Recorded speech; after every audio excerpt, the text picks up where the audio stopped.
राधे राधे दोस्तों, हमारी आज की कहानी है चाची नहीं माँ है मेरी। मम्मी जी, आपसे कितनी बार कहा है मैंने, मुझ पर हुक्म मत चलाया कीजिए। अगर रसोई में आपको कोई काम दिख रहा है तो खुद क्यों नहीं कर देती। प्रिया बहू कहकर बार बार मुझे क्यों पुकारती रहती हैं। एक बात याद रखिए मम्मी जी, मैं आपकी नौकरानी नहीं हूँ जो आपके इशारों पर नाचती रहूँ, समझी। मैं भी बहू हूँ इस घर की, गुस्से में बोली प्रिया। सास ऋचा जी बोली, बहू मैं तो बस इतना ही कह रही थी कि मैं तो आज सुबह भी घर का सारा काम करके कीर्तन में गई थी, मगर 3 घंटे बाद आकर देख रही हूँ तो रसोई बिखरी हुई पड़ी है। खाना और उन बर्तनों को भी तुमने ऐसे ही सिंक में छोड़ दिया है।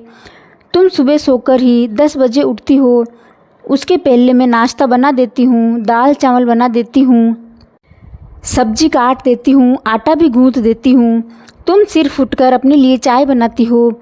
आज मुझे कीर्तन में जाना था, उसमें भी मैं आकर देखती हूँ कि मैं तो बस कुछ साफ़ करके गई थी सब कुछ, फिर रसोई इतनी गंदी कैसे पड़ी है। बस यही कहने को तुम्हें आवाज़ दी, मगर उल्टा तुम मुझ पर ही भड़क रही हो। प्रिया बोली, मम्मी जी मुझसे यह घर के काम वाम नहीं होते, और आपको इतनी ही दिक्कत है तो जाकर कहीं और रहिए। यूँ बार बार मुझसे मत कहिए, वैसे भी मुझे आपकी कोई ज़रूरत नहीं। ऋचा जी बहू के मुंह से ऐसी बातें सुनकर चुप हो जाती है।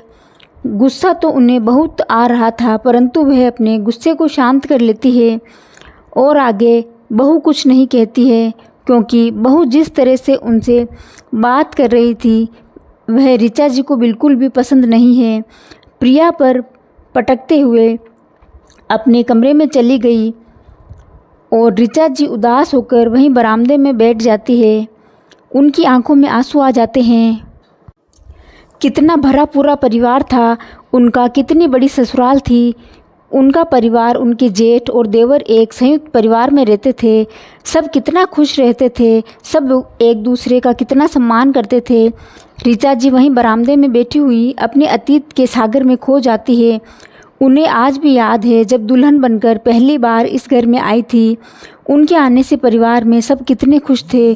सिमटा सा सिकुड़ा सा अपनी दादी के आंचल में छिपे छिपे ही अक्कू, जिसका नाम अक्षय है, प्यार से सब जिसको अक्कू कहते हैं, प्यार से बोला, दादी ये मेरी माँ है न।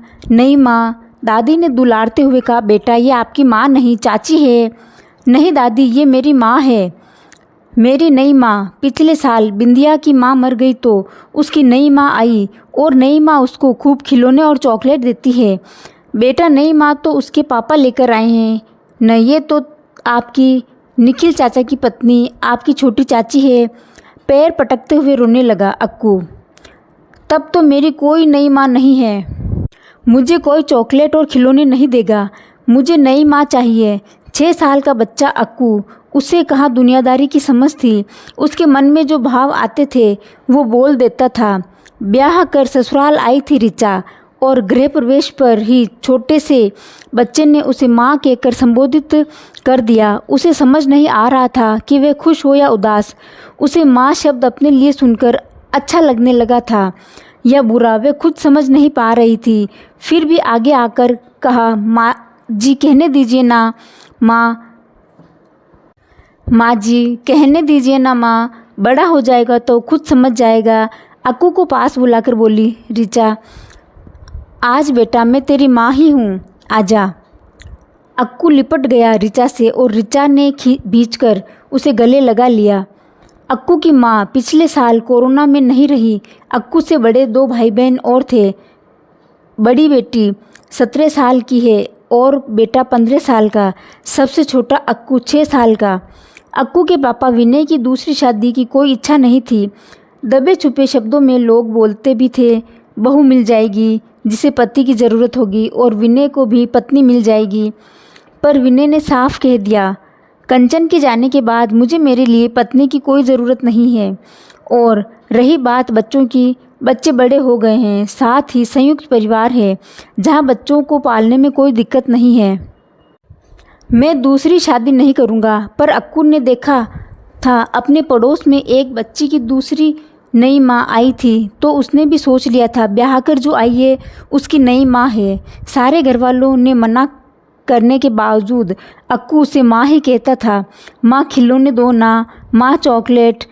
खूब लाड लड़ाता था अक्कू ऋचा से। ऋचा को भी औपचारिकता करनी पड़ती थी। धीरे धीरे अक्कू आदत बन गया ऋचा की। अक्कू ने इतना स्नेह लुटाया कि ऋचा की ममता अक्कू के लिए पूरी तरह जग गई। उसे भी अक्कू में अपनापन लगने लगा। वो अपने पति निखिल और अक्कू को मिलाकर स्वयं का एक परिवार समझती थी। जहाँ जाती थी अक्कू को अपने साथ लेकर जाती थी। अक्कू भी उसे चाची नहीं माँ कहता था। माँ के जैसा दुलार, माँ सी जिद, माँ सा नखरा करता अक्कू। अक्कू बड़ा हो रहा था और अक्कू को ऋचा का प्यार भी गहरा होता जा रहा था। कभी कभी ऋचा जब अक्कू की बदमाशियों या जिद से गुस्सा होती तो अगले ही पल शांत हो जाती। आखिर उसे वो अपनी माँ समझता था, तभी तो माँ सा जिद करता है। मैं कैसे उसका दिल दुखा सकती हूँ। धीरे धीरे समय गुजरता गया और ऋचा अपने बच्चों की भी माँ बन गई। ऋचा के यहाँ एक बेटे संजय और एक बेटी नीता ने जन्म लिया, पर अक्कू के प्रति उसकी ममता कभी कम नहीं हुई, क्योंकि माँ शब्द में होती ही इतनी ताकत है। माँ शब्द निस्वार्थ होता है। ऋचा हमेशा अक्कू की माँ ही रही, चाची नहीं बन पाई। आपको भी ऋचा जी का हमेशा हर कहना मानता था अक्कू भी। कोई भी काम होता तो ऋचा जी से ही करवाता था। अब कुछ संजय और नीता को अपने भाई बहन की तरह प्यार करता था। नीता से तो बहुत ज़्यादा प्यार करता था। उसकी हर फरमाइश पूरी करता था। राखी पर गिफ्ट देने के लिए पैसे इकट्ठे करता था और उसे अच्छे से अच्छा गिफ्ट लाकर देता या ज़्यादा से ज़्यादा पैसे देता था। वक्त गुजरता जा रहा था, बच्चे बड़े होते जा रहे थे। धीरे धीरे घर के सभी बच्चे बड़े हो गए। अभी घर सभी के लिए छोटा पड़ने लगा था तो ऋचा जी के जेठ और देवर ने अपने अपने घर अलग बना लिए और ये घर ऋचा जी के हिस्से में आ गया। अपने बड़े भाई और बहन की शादी तो कभी की हो चुकी थी। अक्कू अभी पढ़ाई कर रहा था। आज ऋचा का कलेजा फटा जा रहा है। मेरा नन्हा सा गुड्डा जिसने मुझे माँ शब्द से परिचित करवाया, आज पढ़ने के लिए विदेश जा रहा है। लाखों दुआएं और स्नेह देकर भीगी आंखों से विदा किया अक्कू को। अक्कू विदेश चला गया। आंखों से आंसू सूख नहीं रहे हैं। ऋचा के आंसू पोंछते हुए निखिल ने कहा, बेटा बड़ा हो गया है, पढ़ने के लिए विदेश ही तो जा रहा है, तो अब क्यों रो रही हो? पढ़ाई पूरी होते ही वापस आ जाएगा, क्यों चिंता करती हो? ऋचा ने कहा, न जाने क्यों अक्कू के बिना मेरी ज़िंदगी अधूरी सी लगती है। माँ मुझे उसी ने बनाया, लेकिन इसलिए उसकी जुदाई ज़्यादा तड़पा रही है। अक्कू भी बड़ा होकर भी, रिश्तों को समझकर भी अपनी चाची को माँ ही कहता रहा। माँ का प्यार, माँ की ममता जो एक खूबसूरत एहसास है, बिना अपने बच्चों को जन्म दिए भी खूबसूरत एहसासों से जोड़ता है। समय पंख लगाकर उड़ रहा है। ऋचा जी के दोनों बच्चे भी अब अपनी पढ़ाई पूरी कर चुके हैं। नीता की शादी के लिए लड़के देखे जा रहे थे और संजय जॉब के लिए इंटरव्यू दे रहा था। अक्कू यानी अक्षय की पढ़ाई पूरी हो गई थी। विदेश जाकर वे जरा सा भी नहीं बदला था। वे अक्सर ऋचा जी के पास फ़ोन करता रहता था और जब उसका ऋचा जी को देखने का ज़्यादा दिल करता तो वह वीडियो कॉल भी कर लिया करता। घर फूलों से सजाया हुआ था। चारों ओर फूलों की खुशबू बिखरी हुई थी। घर में खूब रौनक, खूब चहल पहल हो रही थी। आज नीता की शादी थी और अक्षय भी विदेश से लौटकर नहीं आया था। नीता बहुत गुस्सा में थी। उधर ऋचा जी भी बहुत परेशान थी। उनका किसी भी काम में मन नहीं लग रहा था। पूरा परिवार एक साथ इकट्ठा था और सब के सब अक्षय का बेसब्री से इंतज़ार कर रहे थे। अचानक एक गाड़ी गेट पर रुकती है और उसमें से अक्षय बाहर निकलता है। अक्षय को देखते ही घर वाले दौड़कर उसके पास आते हैं और सब उसे डांट लगाते हैं। अक्षय कान पकड़कर सबको सॉरी बोलता है। अच्छा, अपने चारों तरफ देखता है, लेकिन उसे अपनी ऋचा माँ कहीं भी नज़र नहीं आती। मैं सबसे पूछता है, माँ कहाँ है? सबको पता है कि अक्षय ऋचा जी को ही अपनी माँ कहता है। तो उसे सब कहते हैं कि वे तुझसे बहुत ज़्यादा नाराज़ है, इसलिए गेट पर भी नहीं आई। जाकर उसे मना ले, और नीता भी तुझसे बहुत ज़्यादा नाराज़ है, वे तुझे मार डालेगी। ये सुनकर अक्षय डर जाता है और डरते डरते ऋचा जी को सब जगह ढूंढने लगता है, पर वे उसे कहीं नहीं मिलती। तो फिर निखिल चाचा जी कहते हैं कि वे अपने कमरे में गई है, जा उसे मना ले। अक्षय ऋचा जी के कमरे में जाता है तो देखता है कि वे अपने बेड पर बैठी हुई है। वह पास जाकर देखता है तो ऋचा जी रो रही होती है। अक्षय जैसे ही पास आता है तो ऋचा जी उसे मुंह फेर लेती है। अक्षय घुटनों के बल बैठकर अपने कान पकड़ लेता है और ऋचा जी से माफ़ी मांगता है। जब अक्षय अपने घुटनों पर बैठकर उनसे माफ़ी मांगता है तो ऋचा जी को वह मासूम सा अक्कू याद आ जाता है। उनका दिल और भी भर आता है। अक्षय को खड़ा करके उसे अपने सीने से लगा लेती है और रोते रोते कहती है कि कितना इंतज़ार करवाया है तूने, मैं कब से तेरा इंतज़ार कर रही हूँ, तू अब आ रहा है, तूने अपनी माँ को भुला दिया है। तो अक्षय कहता है, बार ऐसा मम्मा ऐसा मत कहो, मुझे माफ़ कर दो, मैंने बहुत कोशिश की आने की पर आ नहीं पाया, ऑफिस से छुट्टी नहीं मिल पा रही थी, बड़ी मुश्किल से छुट्टी मिली है, माँ प्लीज़ मुझे माफ़ कर दो। माँ और बेटे के सारे गिले शिकवे 2 मिनट में ख़त्म हो जाते हैं।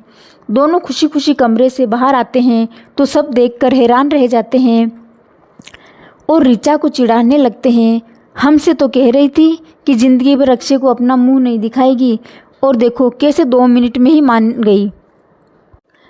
आग में घी मत डालो, बड़ी मुश्किल से बनाया मैंने अपनी माँ को, और आप लोग फिर से भड़का रहे हैं। आप सब तो मेरे दुश्मन हैं, बस मेरी माँ ही मेरी है। अक्षय ऐसा मुंह बनाकर कहता है कि सब लोग हंसने लगते हैं। हाँ, अब तो हम तुम्हें दुश्मन ही नज़र आएंगे, माँ जो मिल गई है ना। तब इतनी ज़ोर से कहा कि लगता है कि वातावरण बहुत खुशनुमा हो जाता है, मानो ऐसा प्रतीत हो रहा था जैसे चारों ओर खुशियाँ ही खुशियाँ फैल रही है। पर अभी तो अक्षय के सामने एक और चुनौती थी। अभी तो बस माँ को ही मनाया था, नीता को मनाना अभी बाकी था, पर वह जानता था नीता को कैसे मनाया जाता है। नीता के कमरे में जाता है। नीता उसे देखकर चिल्लाने लगती है, चले जाओ, निकल जाओ यहाँ से। अक्षय के ऊपर कुशन फेंक कर मारती है। अक्षय कुशन कैच कर लेता है और नीता से कहता है, तुझे तेरे भाई की कसम है, अगर तूने फिर से मुझे कुशन फेंक कर मारा तो मेरी प्यारी बहन को। सारा गुस्सा शांत करके एक बार मेरी बात तो सुन ले। नीता कुछ भी नहीं सुनने से इनकार कर देती है। अक्षय कान पकड़कर उससे भी माफ़ी मांगता है और उसे, प्लीज़ मेरी प्यारी बहन मुझे माफ़ कर दो। अक्षय इतने प्यार से माफ़ी मांगता है कि नीता उसे माफ़ कर देती है और उसे नाराज़ होकर कहती है कि भैया आपने आने में इतनी देर क्यों कर दी, सारे फंक्शन निकल गए और अब आप आ रहे हैं। आपके बिना मुझे कुछ भी अच्छा नहीं लग रहा था, आपके बिना मेरी सारी खुशियाँ अधूरी है। अक्षय कहता है कि मेरी बहन, अब मैं आ गया हूँ तो तू चिंता मत कर, अब देखना मैं तेरी शादी में कैसे 4 चांद लगाता हूँ। और अक्षय उसे अपने पीछे छुपाया हुआ बहुत ही खूबसूरत डायमंड का नेकलेस देता है। इसे देखकर नीता खुश हो जाती है और खुशी से झूमने लगती है, क्योंकि उसे डायमंड सेट बहुत ज़्यादा पसंद आता है।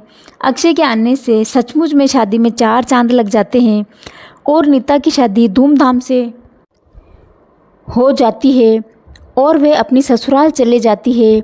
सब आंसुओं के साथ उसे विदा करते हैं। शादी के 1 हफ्ते बाद अक्षय फिर से विदेश चला जाता है। पढ़ाई करने के बाद अक्षय की विदेश में ही जॉब लग गई है, तो अब विदेश में ही रहने लगा था। कुछ समय बाद अक्षय की भी शादी हो जाती है और वह अपनी पत्नी को लेकर विदेश चले जाता है। अक्षय के पिता विनय भी बीमारी के चलते दुनिया छोड़कर अपनी पत्नी के पास चले जाते हैं। संजय की शादी भी हो जाती है और प्रिया दुल्हन बनकर घर में आ जाती है और ऋचा जी का जीना हराम कर देती है। आज भी ऋचा जी के आवाज़ देने पर प्रिया भड़क उठी और ऋचा जी को अनाप शनाप बकने लगी, जिससे ऋचा जी के मन पर गहरी ठेस पहुंची। वे मन दुख का सागर लिए अपने अतीत में बह चली थी तभी उसके पति की आवाज़ उसके कानों में पड़ती है। अरे भाग्यवान, यहाँ बैठी बैठी किन ख्यालों में डूबी हो और तुम्हारी आंखों में ये उदासी कैसी है। निखिल जी उनके पास बैठते हुए उनकी आंखों में देखते हुए पूछते हैं।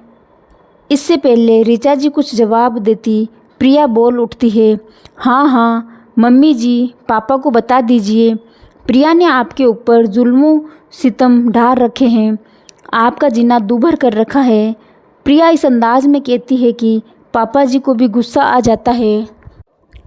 प्रिया तब भी चुप होने का नाम नहीं ले रही थी। संजय भी वहां आकर अपनी बीवी की ही हिमायती बन जाता है और दोनों मिलकर घर को सर पर उठा लेते हैं। तभी वहां अक्षय और उसकी पत्नी भी अमेरिका से आ जाते हैं और ये सब नज़ारा अपनी आंखों से देख लेते हैं। अक्षय के आते ही मानो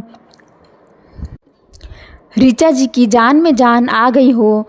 अक्षय अपनी माँ के पास जाता है तो माँ उसे गले से लगाकर फपक फपक कर रो पड़ती है। अक्षय की आंखों से भी अश्रु बहने लगते हैं। वह माँ के आंसू पोंछते हुए कहता है, माँ आप ये आंसू मत बहाइए, ये बहुत कीमती है। मैं आ गया हूँ ना, यह अब सब ठीक हो जाएगा। बेटा तू ही इसका बेटा है, तुझे याद करके तड़पती रहती है। निखिल जी ने दुख भरे स्वर में कहा, हाँ पापा, मैं ही आपका बेटा हूँ।